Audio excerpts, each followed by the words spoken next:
He sat there by the hospital window watching the sunlight filtering through the trees. A normal day for others, but a miracle for him. His name is Min, 52 years old, used to be a busy businessman living as if time was endless. Until one fateful afternoon, the doctor put his hand on his shoulder and whispered, "You have terminal cancer." He smiled lightly, a smile as if he had nothing left to lose, but inside was a storm. Some people will collapse. Some people will blame fate. But Min chose to face it, not because he was not afraid, but because he knew, if today was his last day, he wanted to live it to the fullest. Like Marcus Aurelius once wrote, "It is not death that we should fear, but the fear of living without ever having truly lived." The first day after hearing the news, Min wrote a letter to himself. "Min, you have lived half your life being busy, competing, searching for things out there. Now is the time to live slowly, deeply, as if each breath is a gift." From that day on he started waking up early.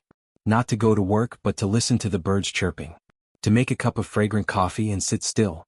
He learned to watch the clouds, to watch the sun rise and set, something he had never paid attention to before. He wrote a diary every day.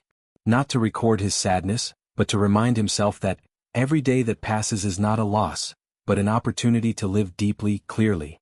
Once a friend asked, "Min, do you regret anything?" He just smiled. "No. Because now I am living more clearly than ever." And as Stoic philosophy teaches, the only thing we have control over is our attitude. Not our illness, not our fate, only how we choose to react. Every morning Min asks himself, if today were my last day, how would I live? That question is no longer a theory. It is a guiding principle for every action.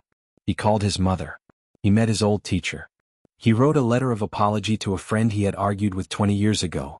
He started teaching free lessons to poor children.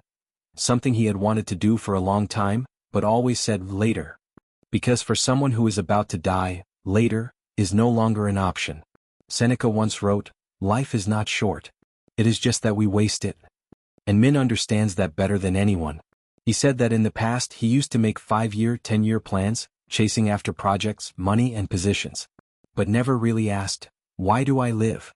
Now that question is everything. When his health deteriorated, he did not complain. He smiled and said, "This body may collapse but my mind will not." And that is the Stoic spirit, living with composure even when the world collapses. Not holding on, not struggling. Just accepting, and living fully with what is left. He did not use time to cry. He used it to love. He did not count the remaining days of life. He counted the moments he had truly lived. One day a young nurse asked him, "Why are you always so happy even though you know you are about to?" He smiled and replied, "Because I have stopped waiting for good things in tomorrow. I choose to see good things today. Even if it is just someone else's laughter. Even if it is just sunlight coming through the window."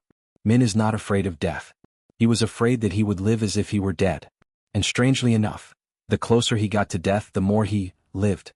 He inspired many other patients. He was not a doctor. He did not have any miracles. But he had a peaceful heart, something that not everyone in the hospital had. He told a person who had just been diagnosed with cancer, "You can choose to despair, or choose to use each remaining day to become the best version of yourself. Don't wait until you are cured to live. Live first and then think." When Min passed away, he did not leave behind any possessions. But he left behind something even more precious. A notebook where he recorded his thoughts, lessons and awakenings in the last months of his life. On the last page he wrote, "If anyone reads this, please don't wait for a grim diagnosis to start living. Live today. Love like there's no tomorrow. Forgive. Say thank you. Take a walk in the rain. And if one day you find yourself complaining, remember, someone once wished for one more day, like yours." Marcus Aurelius once said, "You were born not to live forever, but to live worthily." Min did it. And perhaps, that is the most beautiful way to immortality. Conclusion. Life is always full of changes. There are things beyond your control, illness, lost time. But what no one can take away, is your choice. To live or to survive. You don't have to wait until you have cancer to realize that life is a gift. Live each day as if it were your last. Not because you are about to die, but because you are truly alive.